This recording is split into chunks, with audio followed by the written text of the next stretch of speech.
В 2028 году на Олимпийских играх в Лос-Анджелесе самбо, возможно, будет включено в обязательную программу.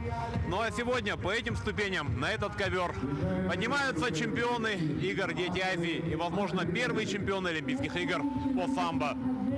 На играх «Дети Азии» в соревнованиях по самбо невозможно было определить фаворитов. Во всех странах бывшего Союза школы самбо очень сильные. Например, в Армении ежегодно в республике появляются мастера спорта и чемпионы соревнований различных уровней. В Якутии был, да, «Дети Азии» тоже. И вот там ребята, которые там участвовали, сейчас они чемпионы мира и призеры Европы и мира.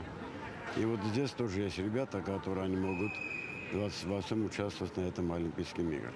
Они здесь учатся, то есть видят людей, 2000 людей, 3000 людей.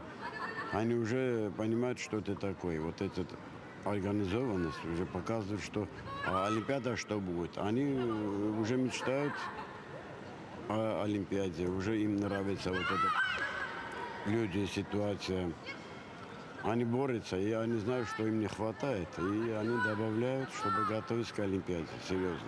Еще одна страна бывшего Советского Союза – Узбекистан. Не проходит и года, чтобы в Узбекистане не появился очередной чемпион мира по самбо. Старший тренер сборной Узбекистана на Детях Азии считает, что любовь к самбо в их стране обусловлена в том числе и схожестью самбо и национальной борьбы куреш. Везде мы идем, в призерах командная идет, по всем возрастам у нас ребята чемпионы мира и очень любят в Узбекистане борьбу самбо.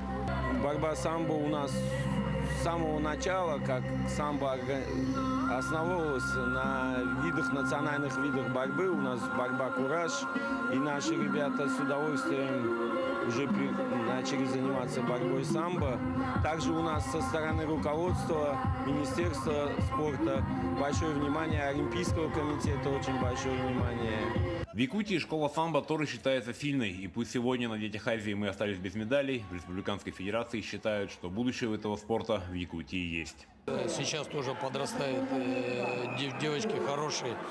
Это в Алданском районе у нас есть, в городе Якутске ребята, которые только начинают. Ну, был такой спад маленький такой, произошел одно время, как бы у нас произошел сбой. А так есть, конечно, есть результаты хорошие.